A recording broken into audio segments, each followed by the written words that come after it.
Da det på tide å gjøre litt på denne bilen også.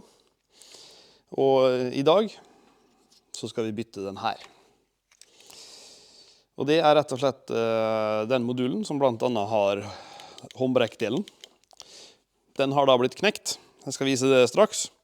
Jeg har fått tak i en ny på findel.no. Og da tenkte jeg at jeg skulle vise hvordan vi får denne her montert. Den her helt knekt.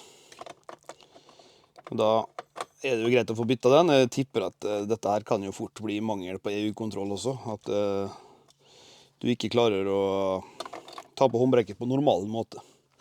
Så da løsner vi denne ved å ta opp her.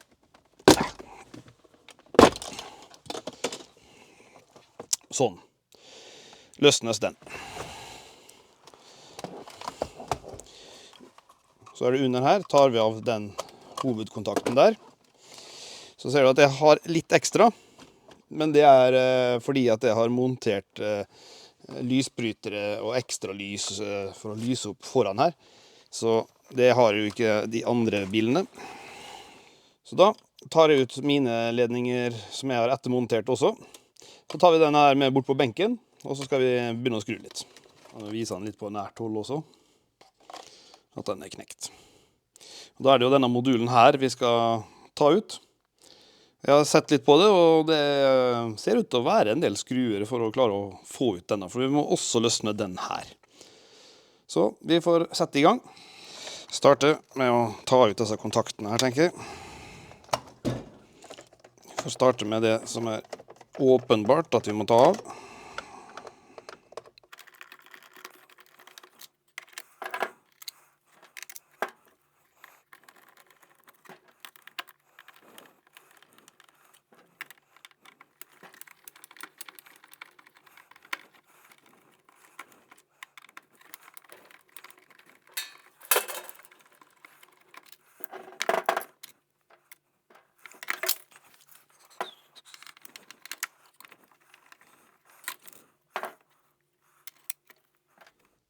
Jeg kommer til at den grå delen her, den må av for at jeg nødt til å løfte på den, og jeg må løfte på den for å få ut den. Så vi får løsne her også.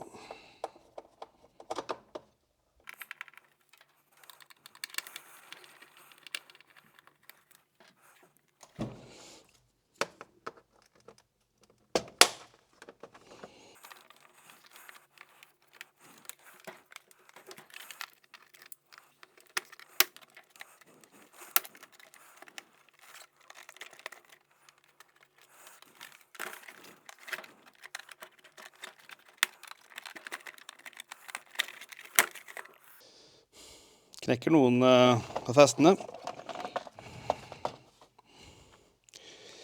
Da ligger det en skru nedi der.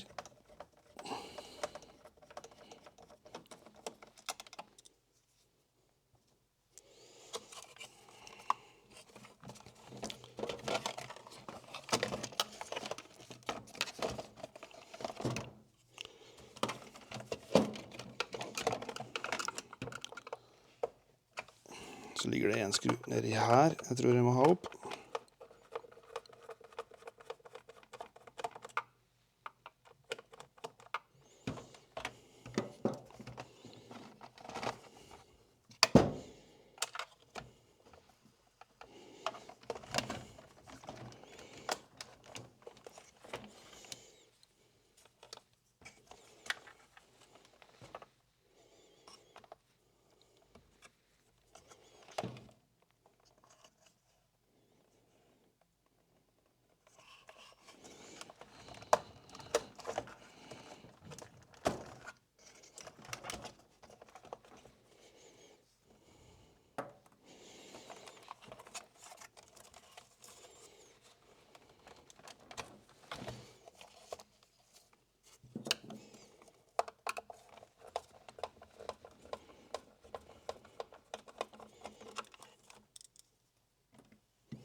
Da løsner jeg i hvert fall den koppholderen. Tror det nok.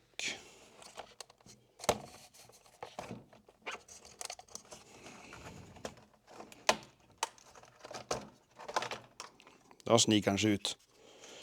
Så mulig jeg løsner litt mer enn nødvendig. At jeg faktisk hadde klart å... Jeg måtte jo løsne der og... Nei, ja, mulig. Ut er den.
Sånn, da er den på plass. Og vi kan sette den tilbake i bilen. Da starter jeg med å koble på igjen de ledningene til ekstrautstyret.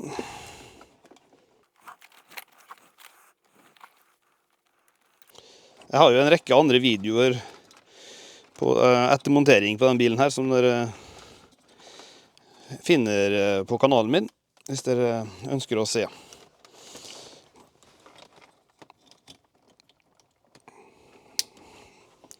Sånn, og så skal jeg sette på den kontakten som er originalt. Sånn.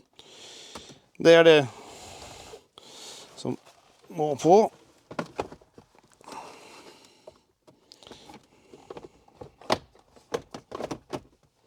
Sånn, kan vi da sjekke om det virker. Jeg hørte i hvert fall lyden. Og så skal vi ta den ned, så må vi vel trykke på bremsa. Ja, så det virker som det skal. Da er den på plass. Ja, da var det gjort. Forholdsvis fort gjort. Kunne vært enda mer fort gjort hvis jeg innså hvor få skruer jeg kunne sluppe unna med. Men jeg synes det gikk fort likevel. Ellers, bilen fortsatt går og går. Det er jo en bil nå som har gått straks 100 000. Så jeg tenker kanskje i høst så bør den få seg en service igjen. Garantien er jo gått ut.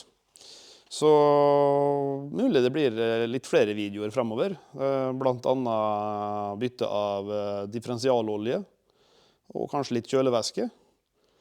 Det har ikke jeg laget før, og det er jo også fordi at de væskene har jeg latt være å bytte selv. Jeg har latt verkstedet gjøre det. Men nå er garantien ute, så da tenker jeg at da kan man gjøre det selv. Så med det tror jeg vi sier takk for at du så på. Ha det bra.